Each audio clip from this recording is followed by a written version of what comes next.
नमस्कार, सुप्रभात. महारुद्र जे मारुती रामदास, कली माझी जे जाहले रामदास, जना उद्धराया पुन्हा प्राप्त होती, नमस्कार त्या ब्रह्म चैतन्य मूर्ती. जय जय रघुवीर समर्थ. माझं अत्यंत लाडकं असं दैवत जे मारुतीराय आहे, ज्यांनी मारुती म्हणजे कोण आणि त्याचे गुणवर्णन आपल्यासमोर ज्यांनी आणले असे समर्थ रामदास स्वामी. आणि आईवडिलांच्या पुण्यामुळे जे मला सद्गुरू म्हणून लाभले असे श्री माझे सद्गुरू ब्रह्मचैतन्य गोंदवलेकर महाराज यांचा उल्लेख या आत्ताच्या श्लोकामध्ये आपण पाहिला. त्यांच्या चरणी मी नमन करतो. नुकत्याच पार पडलेल्या हनुमान जन्मोत्सवाच्या आपल्या सगळ्यांना शुभेच्छा देतो. आणि मी वयाने अधिकाराने आपल्या सर्वांपेक्षा लहान असल्यामुळे आपल्या सर्वांनाही मी माझा नमस्कार करतो आणि आजच्या आपल्या या सत्रास सुरुवात करतो. या मालिकेतील पहिला भाग काल आपण नंदा आत्यांच्या चिंतनाने सुरू केला, ऐकला, अनुभवला. खरं तर नंदा आत्यांचं उद्बोधन ऐकल्यावर माझ्यासारख्या नवख्या व्यक्तीला इथे बोलवणं आणि ही संधी देणं याच्याबद्दल तर खरोखर आधी मला सर्वांचे आपले आभार मानायचे आहे. हे म्हणजे कसं असतं पहा, पंचपक्वान्नाचं जेवण झाल्यानंतर जेव्हा आपला आत्मा तृप्त होतो आणि कोणी म्हटलं की आपल्याला अजून काही हवं आहे का, तर आपसुकच आपलं पोट भरल्यामुळे नाही हे उत्तर येतं. तरी पण आपल्या भारतीय खाद्य संस्कृतीमध्ये ज्याप्रमाणे आपण मुखवासासाठी एक जागा ठेवली आहे, मला असं वाटतं की नंदा आत्यांच्या कालच्या या व्याख्यानानंतर आजचं माझं जे काही चिंतन मी आपल्यासमोर मांडणार आहे याची गोडी आपण त्या मुखवासासारखी मानून घ्यावी. माझं जे काही वाचन, जे काही चिंतन मी आपल्यासमोर मांडणार आहे त्याच्यात जे काही सुयोग्य आपल्याला वाटेल ते सगळं माझ्या सद्गुरूंचं देणं आहे आणि जे काही सुधारणेच्या बाबतीत आपल्याला वाटेल ते सगळं मी माझ्याप्रती घेईन. आणि मला असं वाटतं की आज ही जी संधी मिळाली आहे त्या संधीपेक्षा याला मी धाडसच म्हणेन. कारण संधी आधी नव्हती असं नाही, पण धाडस होत नव्हतं. आणि धाडस हे दोघांकडनंही आहे, माझं बोलण्याचं आणि आपल्या सगळ्यांचं ऐकण्याचं. पण असो, मग लगेच एक ओळ लक्षात येते की तुम रक्षक काहू को डरना, आणि मग आपसुकच बळ येतं आणि अशा विषयावर आपलंही काहीतरी चिंतन असावं, आपलाही काहीतरी अभ्यास असावा आणि तो कोणातरी समोर मांडावा याची प्रेरणा होते. आणि म्हणूनच आजचा जो माझा विषय आहे, आपण विषयाचं टायटल पाहिलंच असेल, तयासी तुळना कैची ब्रह्मांडी पाहता नसे, हे मारुती स्तोत्रातून, भीमरूपी स्तोत्रातून निवडलेलं आहे. खरं तर जेव्हा आपण हे शब्द पाहतो की तुळना कैची आणि ब्रह्मांडी पाहता नसे, हे तर खरं क्वालिटेटिव्ह आणि क्वांटिटेटिव्ह हे दोन्हीही याच्यामध्ये पॅरामीटर्स आहेत. जेव्हा आपण म्हणतो की तुलना कैची, तर याचा अर्थ आपल्याला बऱ्याच गुणांचं अवलोकन करावं लागणार आहे, अध्ययन करावं लागणार आहे. आणि असं ब्रह्मांडात कुठे शोधून सापडणार नाही असं म्हटल्यानंतर ते कसं आपल्याला आपल्या जीवनाच्या उद्धारासाठी उपयोगी आणता येईल, मला असं वाटतं की यासाठी मारुतीसारखं दुसरं दैवत नसावं. आणि म्हणूनच आजच्या या व्याख्यानमालेमध्ये जो हा श्लोक म्हणता येईल किंवा ओळ म्हणता येईल किंवा जे चिंतन आज आपण ठेवणार आहे त्याचा आपण या अनुषंगाने ध्यास घेणार आहोत. तसं पाहिलं तर आपण हे बरेचदा ऐकलेलं आहे की देवांचे अवतार व्हावे लागतात, त्याचप्रमाणे त्यांच्या दासांचे, भक्तांचेही अवतार व्हावे लागतात. म्हणजेच काय, थोडक्यात देवाला भक्तामुळे आणि भक्ताला देवामुळे महत्त्व प्राप्त होतं. पण जर का मला विचाराल तर देव आणि भक्त म्हणजे आजच्या आपल्या चिंतनाचा जो विषय आहे की प्रभू श्रीरामचंद्र आणि हनुमंत, या दोघांचंही कार्य, या दोघांचंही गुण, या दोघांचंही चरित्र मांडण्यासाठीही एक अवतारी पुरुषच जन्माला यावा लागतो. आणि त्यासाठी मला वाटत नाही की समर्थ रामदासांशिवाय दुसरं कोणी माझ्या ध्यानीमनी आला. आणि त्यांनी जे काही साहित्य आपल्यासमोर ठेवलं आहे त्याचाच अभ्यास करून आज आपल्यासमोर मी काही त्यांचं गुणवर्णन ठेवणार आहोत. आता लहानग्या नारायणाने म्हणजेच रामदास स्वामींनी जेव्हा चिंता करीतो विश्वाची असे आपल्या आईला सांगून जणू काही या विश्वाच्या उद्धाराची जबाबदारीच आपल्या खांद्यावर उचलली, तेव्हा बऱ्याच अंशी माझ्यासारख्या अभ्यासकाला हा प्रश्न पडतो की का समर्थच आणि का हनुमंतच एवढे सर्व दैवदैवत असताना का बरं समर्थांना असं वाटलं असेल की आपण हनुमंताची बलोपासना करावी किंवा त्याचीच एकनिष्ठतेने उपासना करावी, श्रीरामचंद्रांची उपासना करावी. तर मला असं वाटतं की आपण जर का थोडं चिंतन केलं तर हनुमंतासारखं निस्वार्थ आणि निरपेक्ष दैवत दुसरं सापडणं हे अतिशय कठीण आहे. आता देव झाले म्हणून काय किंवा दैवत झाले म्हणून काय, त्यांनाही काही आवडीनिवडी असतातच. मग अगदी ते स्थल असो, कोणाचं वाहन असो, एखाद्याचं वाद्य असो, काही खाद्यपदार्थ असो. मग स्थळाचं झालं तर कोणाला पर्वतावर राहायला आवडतं, कोणाला डोंगरावर, कोणाला समुद्रावर, तर कोणाला स्वर्गामध्ये. खाण्याचे पदार्थ घेतलेत तर कोणाला मोदक आवडतं, कोणाला दूध, लोणी, साखर असे पदार्थ आवडतात. आपण पाहिलं बऱ्याच देवतांची वाहनही आहेत. मूषक आहे, हंस आहे, गरुड आहे, मगर आहे. असे सगळे वेगवेगळे प्राणी कोणत्या ना कोणत्या देवताचे आहे. कोणत्या कोणत्या देवतांना भगवान श्रीकृष्ण झाले बासरी वाजवायला आवडते, देवीला वीणा वाजवायला आवडते, टाळ चिपळा, हे सगळे काहीच असे संत असो, देवदैवत असो, सगळ्यांना काही ना काही आवडतं. पण हनुमानाचं जर का आपण एक उदाहरण लक्षात घेतलं आणि जर का त्यांचं चरित्र डोळ्यासमोर ठेवलं तर एका रामनामाशिवाय आणि एका रामनामाच्या भक्तीशिवाय आणि एका दासत्याशिवाय त्यांना दुसरं काहीही दिसलं नाही आणि त्याप्रती त्यांनी संपूर्ण स्वतःला झोकून दिलं. आणि म्हणूनच अशा निस्वार्थ निरपेक्ष दैवताची आपण उपासना करावी, ज्याच्यातून आपल्याला जे काही शिकता येईल त्याने आपल्या जीवनाचा उद्धार निश्चित होईल. यामुळेच मला असं वाटतं की ही व्याख्यानमाला हा एक अतिशय चांगला उपक्रम आहे आणि त्याच्यात जर का या मारुती रायाचं आपल्याला चिंतन करायचं असेल तर समर्थांसारखाच संत किंवा अवतारी पुरुष आपल्याला निवडावा लागेल. आता जेव्हा तयाची तुळना कैची ब्रह्मांडी पाहता नसे हा विचार माझ्या मनात आला आणि मी म्हटलं चला ठीक आहे, आपण वेगवेगळे गुण वर्णन चिंतन करू. तेव्हा मला असं वाटलं की समर्थांप्रती मारुतीचं आणि मारुतीप्रती समर्थांचं जे सख्य आहे, जे दास्य आहे, जी भक्ती आहे, एकमेकांबद्दल जे प्रेम आहे, ते आधी अभ्यासायला हवं, ते आधी अनुभवायला हवं. आणि म्हणूनच एक आपल्याला आख्यायिका सांगतो जी एक संदर्भ म्हणून अतिशय योग्य मला वाटली. शके 1554 म्हणजे जेव्हा साधारण समर्थ हे 24 वगैरे वर्षांचे असतील तेव्हा पंचवटीच्या रामासमोर रामायणातली कथा करावी अशी हनुमंतांनी इच्छा समर्थांजवळ प्रकट केली. कारण तो समर्थांची उपासना वगैरे बऱ्यापैकी झालेली होती. त्यांना प्रभू रामचंद्रांचं दर्शन झालं होतं, हनुमंताचं दर्शन झालं होतं. त्याच्यामुळे वारंवार हनुमंत आणि त्यांची भेट होणे, ते सोबत राहणे हे आपल्या सर्वांना श्रुत आहेच. तेव्हा हनुमंतांनी समर्थांना अशी अपेक्षा त्यांच्याजवळ व्यक्त करणं हे काही नवल नव्हतं. पण समर्थांनी हनुमंतांना म्हणणं की जिथे आपण स्वतः हे अनुभवून आला आहात, आपण त्याचे भाग आहात, ते आपल्यासमोर मी हे कसं काय रामायणातली गोष्ट किंवा रामायण कथा करणार.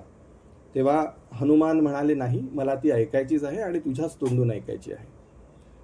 तेव्हा मी आज संध्याकाळी येईल आणि तुझ्या समोरच बटू रूपात बसेल आणि तू ही कथा करायचीस असं त्यांनी सांगितलं. आता हनुमंताचीच आज्ञा ती नाही कसं म्हणणार. समर्थांनी मान डुलावली, संध्याकाळ झाली, रामायणाच्या कथेत सुरुवात झाली आणि एका अशोक वाटिकेच्या सत्रावर ती गोष्ट येऊन पोहोचली. तिथे त्यांनी संदर्भ दिला की हनुमान कन्हेरीच्या झाडावर बसले होते आणि अशोक वाटिकेत असं त्यांचं सुरू असतानाच तेवढ्यात त्या समोरच्या बटूने म्हणजे स्वतः हनुमंतांनी पटकन प्रश्न केला की कन्हेराची फुले कोणत्या रंगाची. समर्थ झटकन म्हणाले पांढऱ्या रंगाची. बटू म्हणाला नाही, तांबड्या रंगाची. इथे बटू म्हणजे हनुमान. समर्थ म्हणाले नाही, पांढऱ्याच रंगाची. बटू म्हणाले नाही, ही तांबड्याच रंगाची होती. हा यांचा वादविवाद सुरू असता तिथल्या लोकांना समजलं नाही की हा एवढासा बटू हा का बरं एवढा मुद्देसूदपणे बोलत आहे, जसं काही हा स्वतःच तिथे जाऊन आला आहे आणि ते होतेच तिथे. त्याच्यामुळे नंतर जेव्हा सभा आटोपली तेव्हा समर्थांना हनुमान म्हणाले, चला आपण वायूच्या वेगाने जाऊ, लंकेत त्या अशोक वाटिकेमध्ये ते कान्हेराचं झाड पाहू आणि त्याची फुले कोणती याची शहानिशा करू. तेव्हा समर्थ म्हणाले की काही उपासनेनिमित्त मला हे जमणार नाही, पण आपण जाऊन स्वतःच शहानिशा करून यावी. त्याप्रमाणे हनुमान लंकेत गेले, त्या झाडापाशी गेले. त्यांनी पाहिले तर फुले पांढरीच होती. ते जेव्हा परत आले तेव्हा त्यांनी समर्थांना म्हटलं की फुले तर पांढरीच होती, पण मी जेव्हा रामायणामध्ये ही सगळी या घटनेचा भाग होतो तेव्हा तर ती तांबडी होती. तेव्हा त्यांना रामदासांनी सांगितलं की फुले ही नेहमीच पांढरी होती आणि त्याचा आशय असा की कारण रावण हा शिवभक्त होता आणि शिवाला पांढऱ्या रंगाचं फुलच प्रिय आहे आणि अपेक्षित आहे, त्याच्यामुळे त्या फुलाचा रंग तांबडा असणे शक्यच नाही. मग त्यांनी म्हटलं ठीक आहे, हे मला पटलं आणि मी ते पाहूनही आलो, मग मला ती तांबडी का दिसली.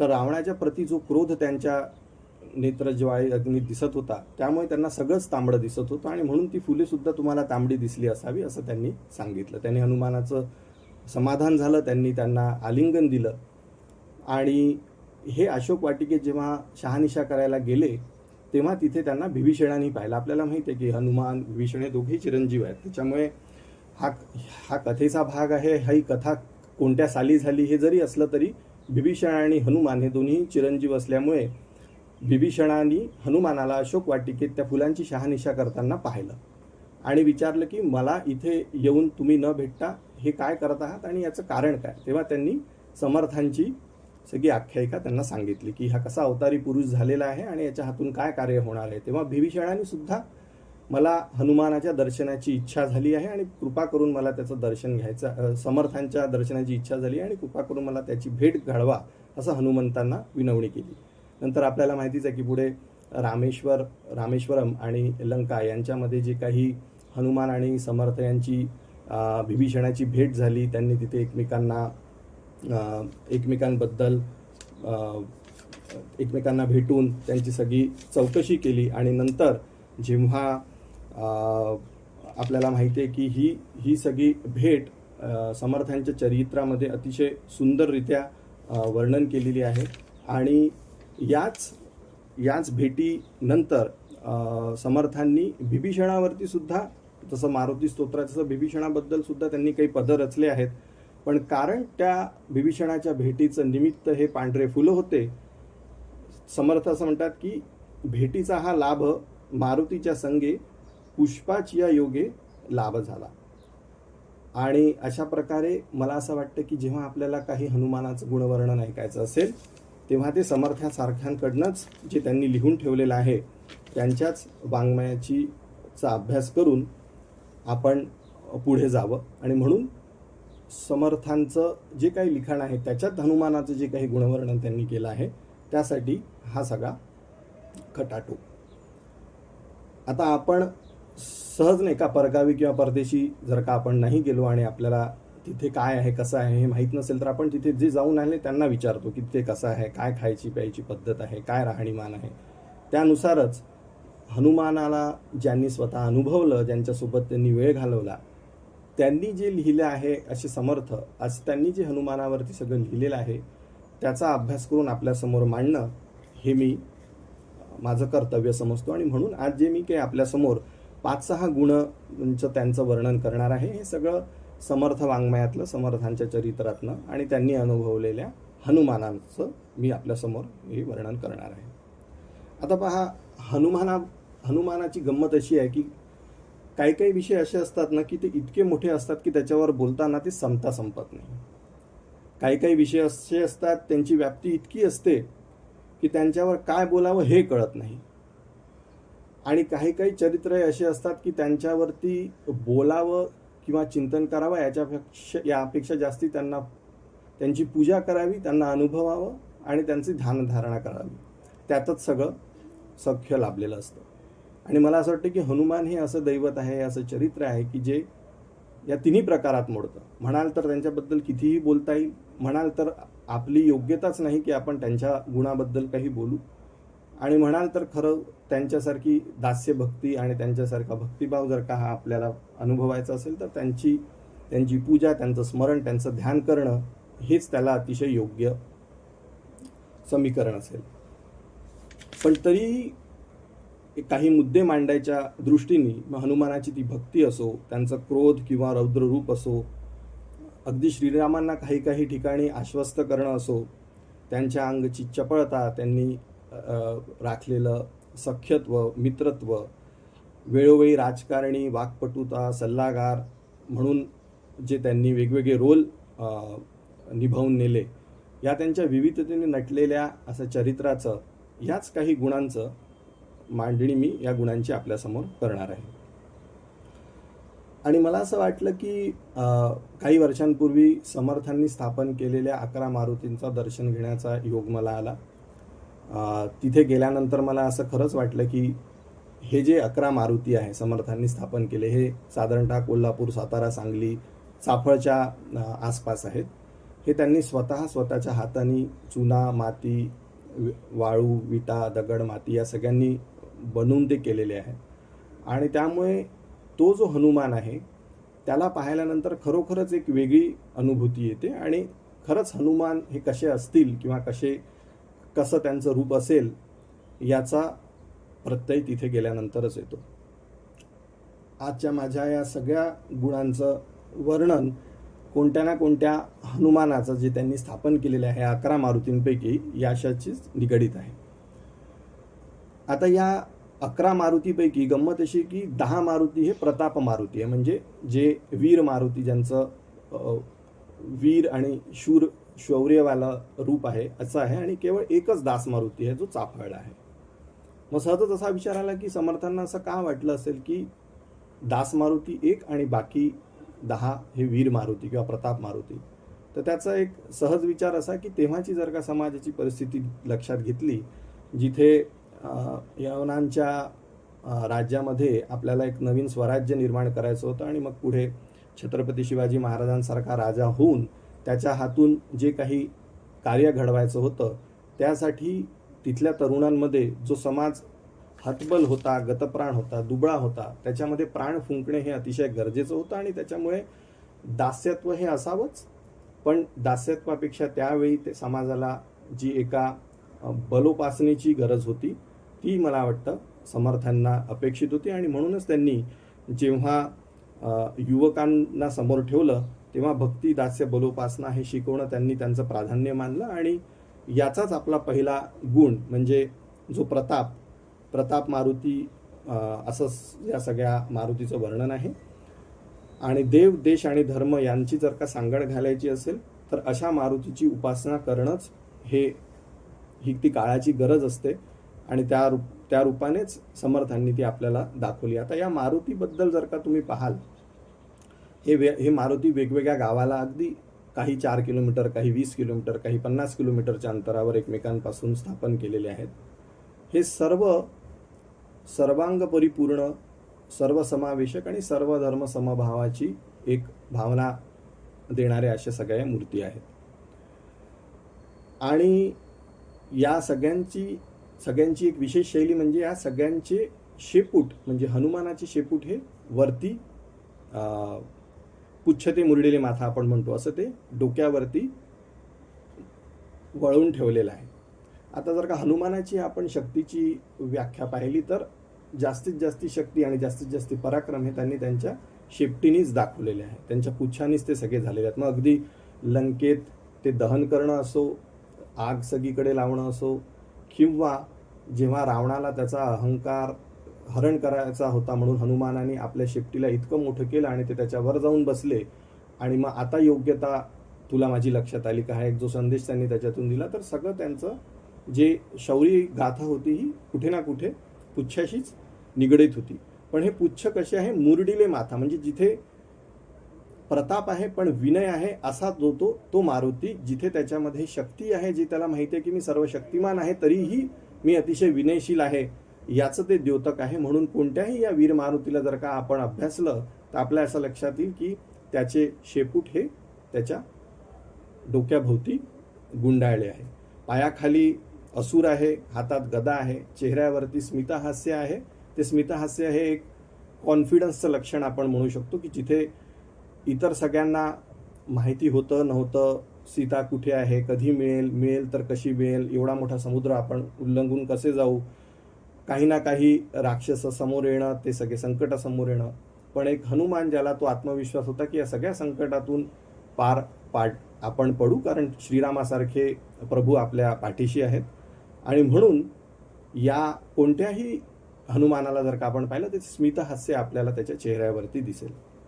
आणि हा कसा आहे तर पूर्ण शेंदूर सगळीकडे लावलेला आहे, भव्य सिंदूर लेपना आपण म्हणतो. आणि का भव्य सिंदूर लेपना, तर जेव्हा अशोक वाटिकेमध्ये प्रभू श्रीरामचंद्रांच्या सांगण्यावरून हनुमान गेले आणि ते शोधत होते की सीतामाई कशी असेल.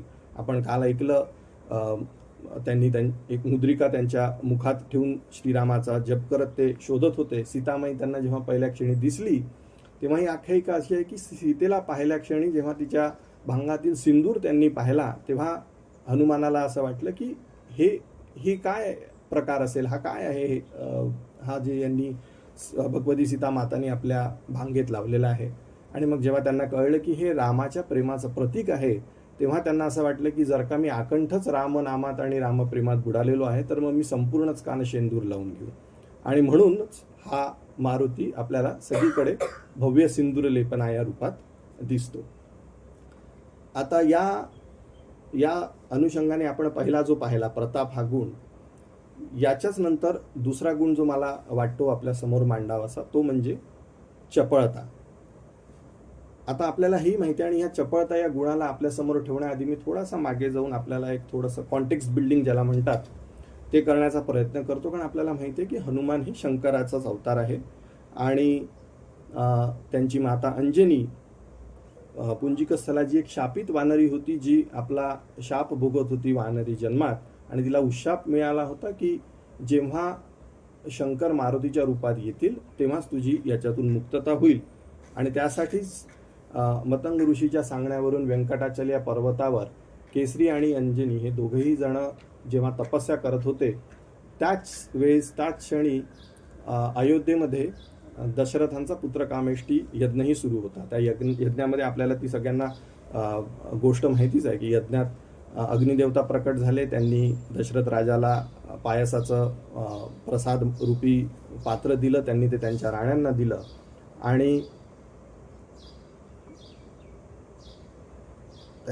दिलं. आणि जेव्हा सुमित्रेच्या हातात हा प्रसाद ती धारण करायला जात होती तेव्हाच एक घार आली, तिने तो पळवला आणि उडत उडत जेव्हा ती व्यंकटाचल पर्वतापाशी होती तेव्हा त्या घारीला लक्षात आलं की हे खाद्य आपलं नाही. तिने ते टाकलं आणि ते अंजनी मातेच्या हातात आलं, त्यांनी ते ग्रहण केलं आणि नंतर हनुमानाचा जन्म झाला. आता हा जो प्रसाद ज्यामुळे मारुतीचा जन्म झाला तो वायू रूपाने खाली आला, मरुताच्या रूपाने खाली आला. म्हणून ती सगळी चपळता पवनसुताच्या किंवा वायुसुताच्या म्हणजेच हनुमानाच्या अंगी आपल्याला पाहता येते. आणि म्हणूनच म्हणतात चपळांग पाहता मोठे महाविद्युल्लते परी मनासी टाकिले मागे गतिसी तुळानजे. हे त्याच्यातूनच आलेलं आहे की ही जी चपळता आपण पाहतो हनुमानाची त्याची ही आख्यायिका की ज्यामुळे त्यांच्या जन्माचं कारणच हे होतं की तो प्रसाद ग्रहण करताना ज्या वेगाने पडला तोच वेग तीच चपळता त्यांच्या अंगी आली. आता त्यानंतर मला असं वाटलं की प्रताप आणि त्यांची शौर्यता वीरता पाहिल्यानंतर चपळता ही अभ्यासली. आता अजून कोणता गुण असतो जो आपल्याला काही शिकवून जाईल. आणि मला असं वाटतं की तत्परता हा तो त्यांचा पुढचा गुण असावा.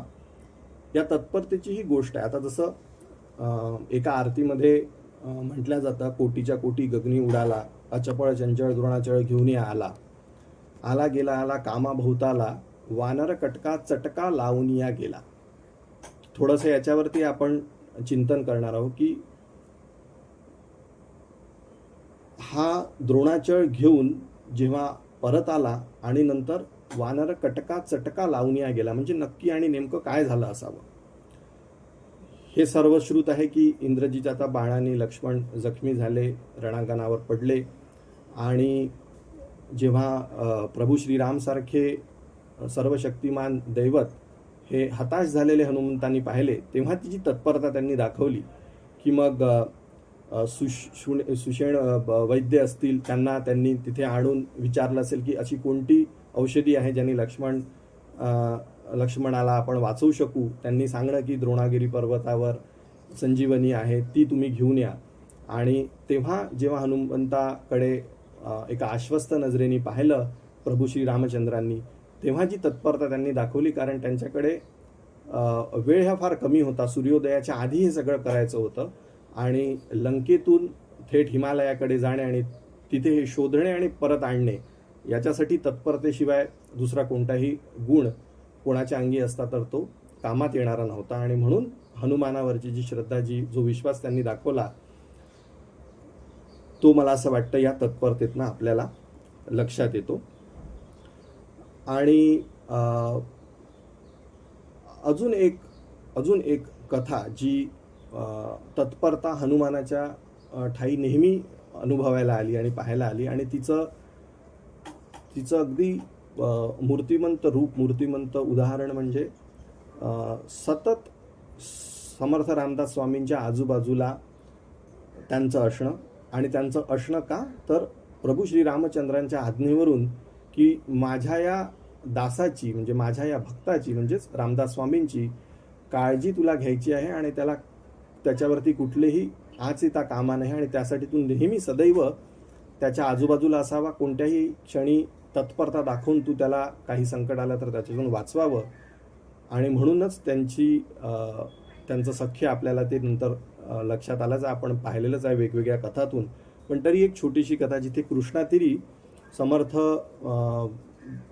तपस्या करत होते, ध्यानधारणा करत होते, आणि मध्येच त्यांना असं वाटलं की चला आता आपण एकदा आंघोळ करून पुन्हा आपली पुढची तपस्या सुरू करावी.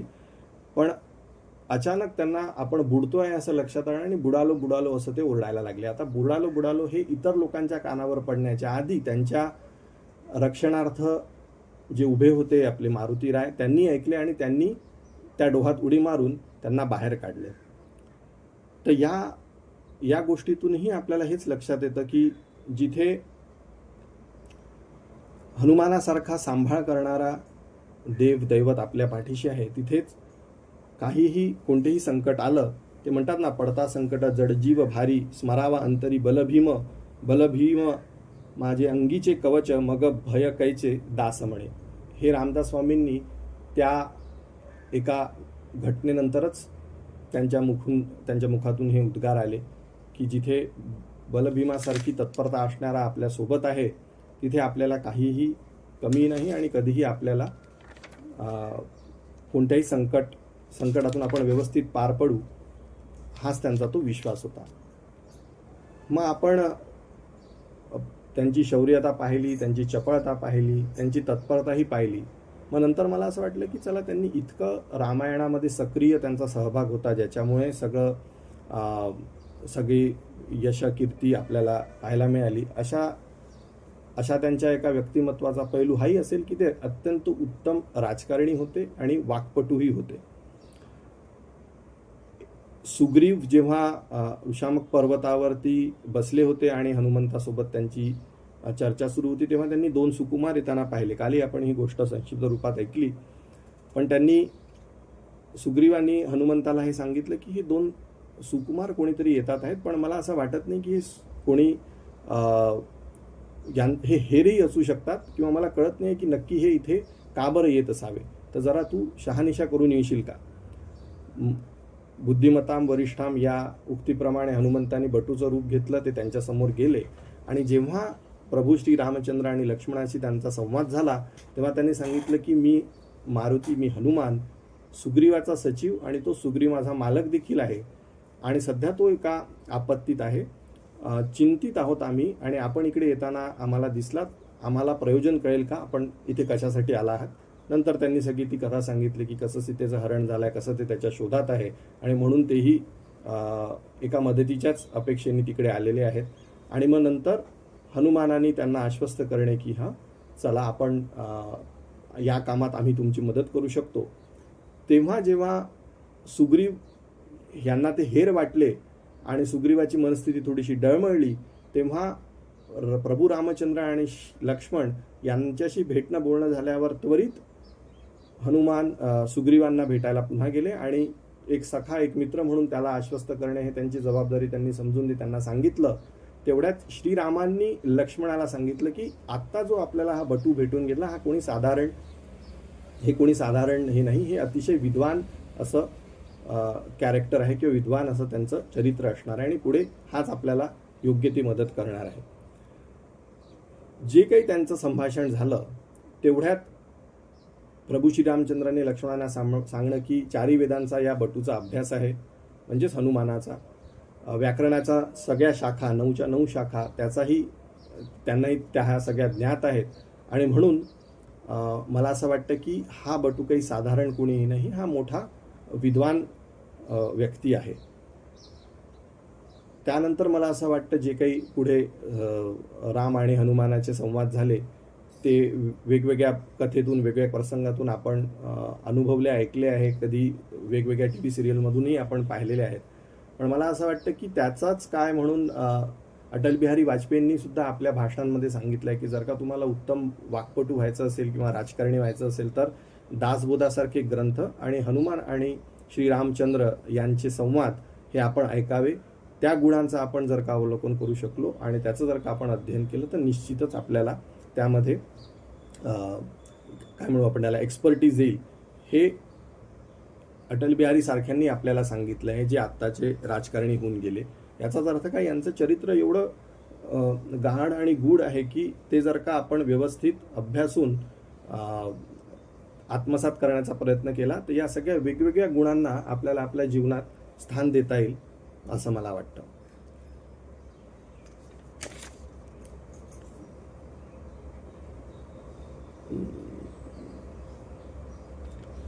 आता या राजकारणी या गुणाबद्दल जेव्हा आपण बोलतो तेव्हा यांची चतुरता कशी होती ही आपल्याला लक्षात घ्यायला हवं. थोडक्यात काय तर अशोक वाटिकेमध्ये जेव्हा सीता माता बसली होती आणि हनुमानाची त्यांची भेट झाली आणि पुढचं सगळं कसं प्रयोजन करायचं त्यांचं ते बोलणं झाल्यानंतर जेव्हा हनुमान हे जायला निघाले ते सरळही येऊ शकले असते, पण आणि सीता मातेने त्यांना सांगितलं होतं की तुम्ही आता इथून जाऊन श्रीरामाला भेटावे आणि माझा निरोप द्यावा. पण हनुमानाने हे सांगणं की नाही, मी इथे आलो आहे तर मला 2 गोष्टी ह्या करायच्याच आहेत, एक शत्रूची पारख आणि दुसरी स्वतःची ओळख.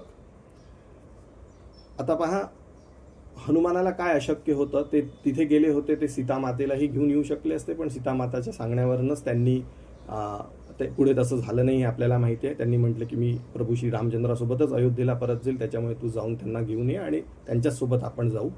पण हनुमानाने तिथे अशोक वाटिकेत किंवा बाकी पूर्ण लंकेत सगळं आग लावून तो जो काही धुमाकूळ घातला किंवा जे काही त्यांनी रौद्ररूप आपलं दाखवलं ते दाखवण्याच्या मागचा काय हेतू असावा, तर मला असं वाटतं थोडासा विचार केल्यावर हे लक्षात येतं की तिथल्या लंकेतल्या लोकांनी हे ठरवून ते चुकले होते की रावणासारखा महाबली महाप्रतापी दुसरा कोणीही नाही आणि याच्यासारखा पाठीराखा आपल्याला असताना आपल्याला कोणालाही घाबरायची भ्यायची गरज नाही. त्याच्यामुळे उद्या काहीही झालं तरी रावणच आपल्याला याच्यातून तारून नेईल हे तिथल्या लोकांना याची खात्री होती, शाश्वती होती. पण जेव्हा हनुमानांनी त्याचं रूप दाखवलं आणि त्याचे जे काही प्रताप त्यांनी तिथे दाखवले तेव्हा त्यांनी हा मेसेज तर नक्कीच दिला की एकटा हनुमान जर का एवढे विध्वंस करू शकतो तर जेव्हा स्वतः प्रभू श्रीरामचंद्र इथे येतील आणि जेव्हा संपूर्ण वानरसेना इथे येईल तेव्हा काय हाहाकार होईल. आणि कधीकधी एखाद्या राजाला आपलं राज्य गमावण्यापेक्षा आपलं राज्य मिळालं आणि आपल्या प्रजेचा आपल्यावरचा विश्वास उडाला याचं दुःख जास्ती असतं. एक वेळ राज्य नाही मिळालं तर दुःख कमी होईल, पण राज्य मिळावं आणि आपल्या प्रजेनी आपल्या प्रति आशेनी न पाहावं यासाठी ही सगळी लीला असावी असं मला वाटतं. कारण जेव्हा हनुमान हे सगळे लंका दहन करून वापस जात असतील तेव्हा लंकेतल्या लोकांना एवढं तर कळलं होतं की रावण काही आपल्याला याच्यातून वाचू शकत नाही. जर का एकटा हनुमान एवढं सगळं करून गेला तर हे नंतर सगळे जेव्हा येतील तेव्हा आपली काही खैर नाही. तर हे शत्रूची ओळख, शत्रूची पारख तेव्हा करून आणि नंतर मग आपलेही अवतारी किंवा आपलंही जे काही शौर्य आहे ते त्यांना दाखवणे हे गरजेचं असतं. तो एक मेसेज तेथे देणं गरजेचं असतं. आणि म्हणून मला असं वाटतं की राजकारणी म्हणून जेव्हा आपण किंवा एक धूर्त म्हणून एक चतुर म्हणून जेव्हा आपण हनुमानाला अभ्यासतो, तेव्हा हे काही उदाहरण आहे, ही काही सांकेतिक या खुणा आहेत ज्या आपल्याला अभ्यासायला हव्या.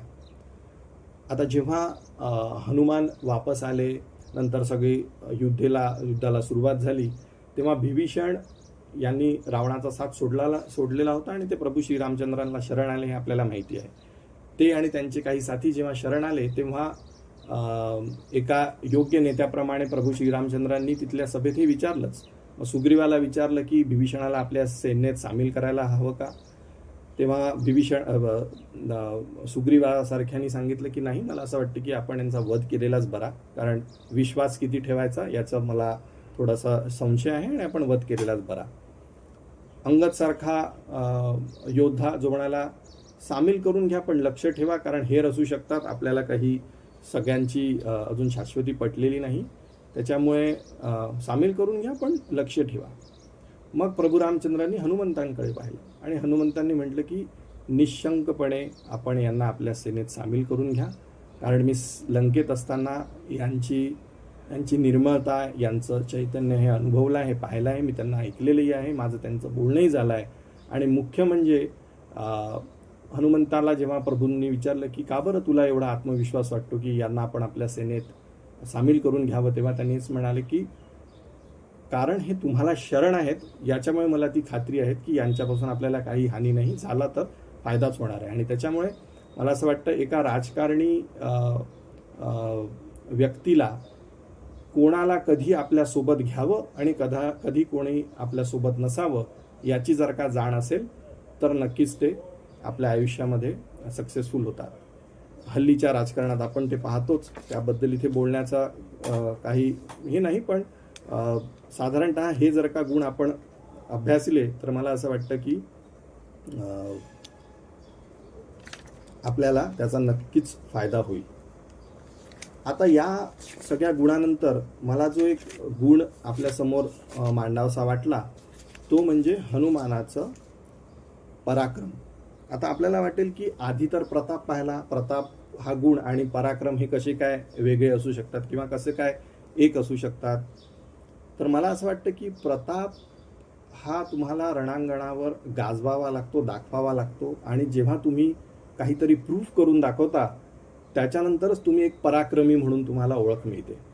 असंच कोणी कोणाला पराक्रमी म्हणत नाही, त्यासाठी आधी तुम्हाला काहीतरी प्रताप दाखवावा लागतो. आणि म्हणून प्रताप आणि पराक्रम हे जरी समानार्थी शब्द आपल्याला वाटले तरी त्यांना ज्या अनुषंगाने ओळख आणि आपल्या एखाद्या व्यक्तिमत्वाला त्याला आपण चिकटवतो तेव्हा त्या मागची भूमिका लक्षात घेणं गरजेचं आहे. प्रताप दाखवल्याशिवाय पराक्रमी कोणी होत नाही. आणि पराक्रमी जेव्हा व्यक्ती एखादी भूषवल्या जाते किंवा जेव्हा तिचा उल्लेख केला जातो तेव्हा तिथे निश्चित अशी विजयाची हमी आपल्याला वाटतं. याचं एक साधं उदाहरण देतो. आपल्याला माहिती आहे की श्रीमद भगवद्गीतेच्या मुखपृष्ठावर आपण पाहिलं असेल, जिथे सर्वशक्तिमान श्रीकृष्ण हे सारथी आहेत, रथ त्यांच्या हातात आहे. अतिशय वीर योद्धा अर्जुन तो त्यांच्या मागे नम्रपणे उभा आहे आणि यांच्या त्या रथावर जी विजयी पताका आहे त्याच्यावरती हनुमान आहे. हा हनुमान कसा आहे? त्याच्या हातात गदा आहे आणि शंखही आहे. का बरं असं भगवान श्रीकृष्णाला वाटलं असावं की आपल्या रथाच्या विजयी पताकेवर हनुमानाचंच प्रतीक असावं? कारण मला असं वाटतं त्यांचा जो पराक्रम, जो त्यांनी प्रताप दाखवला होता आणि त्या पराक्रमाच्या अनुषंगाने जे काही सगळं भगवानांना वाटलं असेल की मी तर अर्जुनाला मार्गदर्शन करणार आणि त्याचा विजय निश्चित होणार, हे सगळं ठरलेलंच आहे.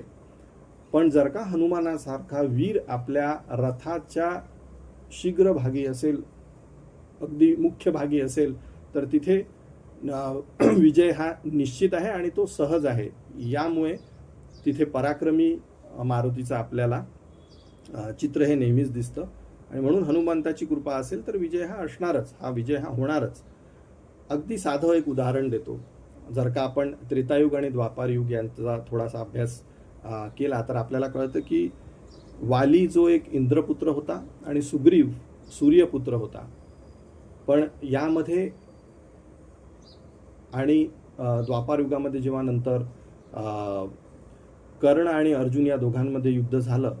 वाली आणि सुग्रीव, कर्ण आणि अर्जुन. वाली हा इंद्रपुत्र, सुग्रीव हा सूर्यपुत्र. आणि या दुसऱ्या युगात हे समीकरण उलटं होतं. कर्ण हा सूर्यपुत्र आणि अर्जुन हा इंद्रपुत्र. पण विजय कोणाचा झाला? तर हनुमान ज्याच्याकडनं होता किंवा ज्यांनी हनुमानाचं दास्यत्व सख्यत्व पत्करलं, जिथे त्याची हनुमानाची शरणागती पत्करली, तोच विजयी ठरला. म्हणजे पराक्रम हा नेहमी हनुमानाच्या बाजूनी आणि जिथे हनुमान तिथे विजय निश्चित. म्हणून सुग्रीव हा सूर्यपुत्र असूनही हनुमानाची त्यांनी सोबत घेतली म्हणून तो राजा झाला किष्किंधा नगरीचा. आणि अर्जुन आणि इंद्रपुत्र असून देखील हनुमान त्यांच्या रथावर होता आणि म्हणून त्यांचा देखील विजय झाला. आणि म्हणूनच आपण हनुमान चालिसामध्ये हे ऐकलेलं आहे, और देवता चित्तन धरई हनुमत सेई सर्व सुख करी संकट कटे मिटे सब पीरा जो सुमेरी हनुमत बिलवीरा. याचा अर्थच हा की जिथे जिथे हनुमान आहे तिथे तिथे पराक्रम, तिथे तिथे विजय हा निश्चित आहे. आता आपण बऱ्यापैकी गुण अवलोकन केलेलं आहे. मग तो प्रताप असो, पराक्रम असो, चपळता असो, तत्परता असो, राजकारण असो, वाक्पटुता असो, हे वेगवेगळे विविधांगी गुण आपण हनुमानाचे अभ्यासले. आणि मला असं वाटतं की आता एक शेवटचा गुण जो अतिशय महत्त्वाचा मला वाटतो आणि आपल्या सर्वांनाच कोणत्या ना कोणत्या स्वरूपात तो स्वीकारायला हवा किंवा आपण त्याप्रती आपली इच्छा, आपली निष्ठाही दाखवायला हवी, आणि तो म्हणजे दास्यत्व. कारण या 11 मारुतींपैकी 10 जरी वीर मारुती असते तरी एक हा दास मारुती आहे. आणि एक समीकरण असंही आहे की जिथे तुम्हाला वीर मारुती हे 10 स्थापन करावे लागतात, तिथे त्या 10च्या बदली केवळ एक दास मारुती हा पुरेसा आहे. म्हणजे तो जणू काही 10 वीर मारुती जेवढं आपल्याला संदेश देतील, जेवढी आपल्याला शिकवण देतील, तेवढा हा एक दास मारुती आपल्याला शिकवण देतो. आणि हे दास्यत्व म्हणजे काही गुलामगिरी नव्हे, हे दास्यत्व म्हणजे संपूर्ण शरणागती. अगदी आता म्हणजे बोलायचंच झालं तर कसं की रामायणामध्ये आपल्याला माहिती आहे, जेव्हा ही सगळी तुकडी श्रीरामचंद्रांनी बनवली आणि त्याचं नेतृत्व करायला दिलं अंगदाला, अंगदनी जांबुवंत सारखा सल्लागार हा निवडला. आणि या दोघांना हनुमानाने सांभाळणं, की अंगदाला एक नेता म्हणून, एक नेतृत्वकर्ता म्हणून, आणि जांबुवंतांना एक सल्लागार म्हणून. जिथेही युवा शक्ती, अंगद हा अतिशय युवा होता, त्याच्यामुळे युवा शक्ती आणि जांबुवंत जिथे हे एक एक्सपिरियन्स्ड, एक वृद्ध शक्ती ही सोबत येते, तिथे नक्कीच विजय येणार. म्हणजे क्रियाशक्ती आणि विचारशक्ती ही जर का सोबत असेल तर तिथे नक्कीच आपल्याला काहीतरी शिकायला मिळतं. पण हे सगळं होते कसं? तर दास्यत्वाने. कारण अंगदानी दास्यत्व पत्करलं जांबुवंतांचं, आणि जांबुवंतांचं सख्य होतं हनुमंताविषयी. कारण शेवटी हनुमंतांना त्यांच्या सगळ्या शक्तीची जाणीव ही जांबुवंतांनीच करून दिली होती. त्याच्यामुळे या दोघांना सांभाळणं आणि एवढ्या मोठ्या कार्यकर्तृत्वाचा डोंगर उभा करून हनुमानानी सर्व रामार्पण म्हणणं ही काही छोटी गोष्ट नाही. त्यामुळेच दास्यत्व हा अतिशय महत्त्वाचा गुण आहे असं मला वाटतं. बाकीचे जे गुण आपण आता अभ्यासले, मग ते राजकारण असो, एखादा वीरगाथा असो किंवा चपळता तत्परता असो, कदाचित यापैकी एखादा गुण आत्मसात करणे अतिशय कठीण जाईल. पण दास्यत्व हा एक असा गुण आहे जो कोणत्या ना कोणत्या आपल्या मर्यादित याच्यात आपण नक्कीच अंगीकारू शकू याची हमी वाटते. आणि म्हणूनच तो एक आपल्याला इनडायरेक्ट मॅसेज पण देतो की गीतेमध्ये जे काही निष्काम कर्मयोगाचं सगळं उदाहरण दिलेलं आहे, अगदी सगळं कर्मयोगावरचं सगळं जे भाष्य भगवंतांनी केलेलं आहे, तिथे हाच तो मॅसेज आहे, हाच तो संदेश आहे की मी करता ऐसे म्हणसी तेथे तू कष्टी होशी, राम करता म्हणता पावसी यश कीर्ती प्रताप. जर का ते करते पण आपण घेतलं तर जी आपल्याला दुःख कष्ट भोगावे लागतात, त्याच्या बदल्यात जर का आपण ते शरणागत भावाने सगळं रामार्पण केलं तर कसं त्याचा आपल्याला फायदा होतो हा हनुमानाच्या या दास्यत्व भावावरून आपल्याला समजतं. आणि याची परीक्षा घेण्यासाठी म्हणून श्रीरामचंद्रांनी जेव्हा हे सगळं युद्ध संपलं, सीता माता परत आला अयोध्येला, तेव्हा रामचंद्रांनी हनुमानाला म्हणाले ते की हे सगळं काही तुझ्याचमुळे शक्य झालं. तेव्हा हनुमान हे अतिशय घरभरून आलं हनुमानाला आणि त्यांनी लोटांगण घातलं प्रभूंच्या चरणावर आणि ते म्हणाले की का बरं माझ्या अहंकाराची तुम्ही परीक्षा घेताय का? मला असं सगळं असे सगळे बोलून माझ्या प्रती काही अहंकार निर्माण होईल असं वाटत असेल तर कृपया तसं करू नका. मी आपला दास आहे, मी आपल्याला शरण आहे आणि त्याच्यामुळे मला एका आपल्या दास्यत्वाशिवाय, एका आपल्या सेवेशिवाय अन्य काहीही प्रिय नाही. आणि म्हणूनच काय की शंकराने सुद्धा मारुती हा शंकराचा 11वा अवतार आहे. आपल्याला माहिती आहे की रामाची सेवा करता यावी, रामाला स्पर्श करता यावा, त्याचा सख्य सोबत आपल्याला मिळावी म्हणून शंकरांनी मारुतीच्या रूपामध्ये अवतार घेतला असावा. आणि म्हणून हे जे 7 चिरंजीव आहेत, अश्वत्थामा, बली, व्यास, विभीषण, कृपाचार्य, परशुराम आणि शेवटचे हनुमान, या सगळ्यांमध्ये कारण हनुमानाची रामाप्रती ही सेवा अनन्य भाव होती, त्यामुळे त्यांना श्रेष्ठत्व प्राप्त झालं.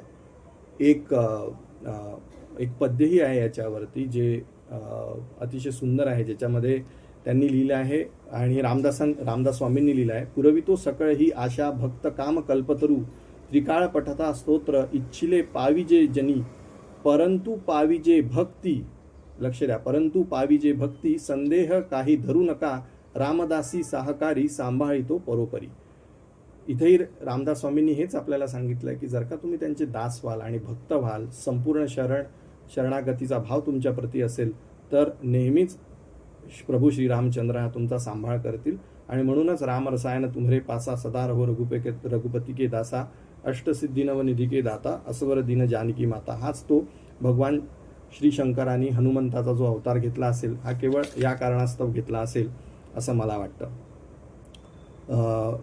आपण आपल्या हे काही जेवढे उदाहरण पाहिले त्याच्यात मला असं वाटतं, आणि हे वेगवेगळे जे हनुमानांची स्थापना आपल्यासमोर रामदास स्वामींनी केली, त्यापैकी बहे हे सगळ्यात शेवटचं गाव होतं जिथे हनुमानाची स्थापना समर्थांनी केली. आणि याचं उदाहरण लक्षात घेणं हे फार गरजेचं आहे, कारण त्याच्यात मला दास्य भक्तीचा सर्वात मोठा एक भाव लक्षात आला. ही जी बहे गावाची मूर्ती आहे, असं म्हणतात जेव्हा सगळं रामायणातलं युद्ध वगैरे संपलं आणि भगवती सीते मातेसोबत प्रभू श्री रामचंद्र, हनुमान आणि लक्ष्मण हे परत येत होते, तेव्हा बहे हे गाव लागलं. आणि बहे हे गाव तिथे श्री रामचंद्रांनी उपासना केली शिवाची. कल्पना करा की शिवाची उपासना करण्यात प्रभू श्री रामचंद्र तल्लीन आहेत. प्रभू श्री रामचंद्रांचं नाव हे शिवाला प्रिय आहे आणि म्हणून तिथे शिवलिंग आणि रामलिंग हे दोन्ही स्थापन झालेले आहेत. पण हे सगळं कृष्णेच्या डोहाच्या तिथे होताना कृष्णा मातेलाही ही इच्छा झाली की मी का न प्रभू श्री रामचंद्रांच्या चरणाला स्पर्श करू. आणि म्हणून जी इतर वेळी संथ वाहते, शांत वाहते, तिने एक रौद्र रूप धारण केलं आणि अचानक पूर आला. त्या पुराचं औचित्य एवढंच होतं की त्यांना काही करून प्रभू श्री रामचंद्रांच्या चरणाला स्पर्श करायचा होता. आपण श्रीकृष्णांच्या चरित्रातही पाहिलं की कशी यमुना नदी ती उसळत होती फक्त आणि फक्त टोपलीतल्या बाळ श्रीकृष्णाच्या चरणाला स्पर्श करण्याच्या हेतूने. तसंच काहीसं इथे झालं असावं. पण त्या पुराणी रूप असं काही धारण केलं की तिचे जे हनुमान बाजूला उभे होते त्यांना हे लक्षात आलं की लक्ष्मण, शिवलिंग आणि राम हे तर एकमेकात अगदी तल्लीन आहेत, पण जर का ह्या पुराचं पाणी यांच्या अंगावर आलं तर ही यांची ध्यानधारणा, हा तप हा भंगेल. म्हणून श्रीकृष्णामाईच्या मधोमध ते उभे राहिले आणि त्यांनी सर्व तो पुराचा लोट आपल्या छातीवर घेतला. आणि म्हणून त्या डोहामध्ये 2 प्रवाह निर्माण झाले, जणू काही एक परमार्थाचा, एक प्रपंचाचा. तिथे मध्ये हनुमान उभे आहेत, त्यांनी तो पूर्ण कृष्ण मातेचा पूर आपल्या हृदयावरती घेतला आहे आणि त्या बेटाला काहीही हानी झाली नाही. अर्थात कृष्णामाईचं पाणी त्यांच्या चरणाला लागलं असणारच, पण ज्या रूपात ते आलं ते अतिशय सौम्य होतं. ज्या रूपात ते आलं असतं तर हनुमान जर का तिथे नसते तर बऱ्यापैकी क्षतीही झाली असती. पण त्यांच्या या दास्यत्वाचा जो भाव एक होता की नाही, मी रामाचा दास आहे, रामाने जर का एखादी गोष्ट हाती धरली आहे तर ती व्यवस्थित पार पाडावी, हाच जो काही त्यांचा खटाटोप होता, त्यासाठीच हे त्यांनी तिथे ही लीला दाखवली असावी असं वाटतं. आणि मग ही जेव्हा कथा श्री समर्थांना कळली की बहे या गावामध्ये श्री रामचंद्र येऊन गेले, हनुमान येऊन गेले, शिवलिंग तिथे स्थापन आहे, तर आपणही तिथे जाऊ आणि त्यांचं दर्शन घेऊ. म्हणून ते योग्य वेळीच तिथे गेले. त्यांनी दर्शन घेतलं, पण तिथे त्यांना एक गोष्ट लक्षात आली की शिवलिंग आहे, प्रभू रामाचंही तिथे प्रतीक आहे, पण माझा हनुमान तिथे नाही.